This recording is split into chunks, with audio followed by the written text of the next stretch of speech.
Good morning friends. ఎప్పుడైనా సరే ఒక విషయం గుర్తుపెట్టుకోండి. ఒక మనిషి మనకు నచ్చలేదనుకోండి, వాళ్ళని మనం కొంచెం డిస్టెన్స్లో పెట్టాలి. లేదంటే వాళ్ళతో మనం కొంచెం డిస్టెన్స్లో వెళ్ళాలి. అంతేగాని మనకు పరిచయం ఉన్న వ్యక్తులతోనూ, పరిచయం లేని వ్యక్తులతోనూ వాళ్ళ గురించి చెడుగా మాత్రం ఎప్పుడు చెప్పొద్దండి.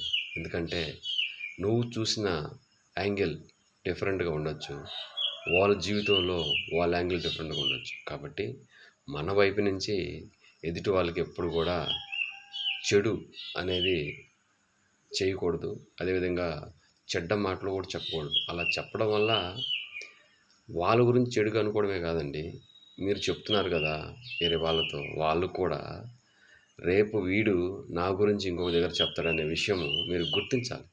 అది గుర్తించినప్పుడు ఎదుటి వారి గురించి చెడుగా మాట్లాడడం ముగిచ్చేస్తారు. ఎందుకంటే ఒక మనిషే ఇంకో మనిషిని మార్చేపనుకుంటే శ్రీకృష్ణుడు ఏనాడో చెప్పాడు, బుద్ధుడు ఏనాడో చెప్పాడు.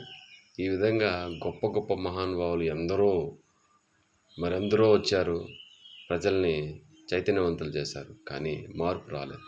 ఒక మనిషిలో మార్పు ఎప్పుడు వస్తుందంటే వాడి యొక్క జీవితంలో దారుణమైనటువంటి దెబ్బలు తిన్నప్పుడు మాత్రమే వాడికి జీవితం అంటే ఏందో అర్థమయ్యే తెలిసి వస్తుంది. అంతేగాని నువ్వు చెప్పే మాటల వల్లే, లేదా నువ్వు చెప్పే చెడు మాటల వల్లే వాడు చెడు అవ్వడు, అదేవిధంగా మంచివాడవడు. సో కాబట్టి అందరికీ నా వైపు నుంచి చెప్పేది ఏంటంటే, దయచేసి ఎవరి గురించి కూడా చెడు ప్రచారం చేయొద్దండి. దానివల్ల వాళ్ళు బయట వెళ్ళినప్పుడు నీ ద్వారా వాళ్ళు అది మంచో చెడో తెలుసుకో ఉంటారు. సో దానివల్ల ఎదుటి వాళ్ళని చెడుగా చూస్తారు. సో కాబట్టి ఎప్పుడు కూడా అలా చేయొద్దని మనస్ఫూర్తిగా కోరుకుంటున్నాను.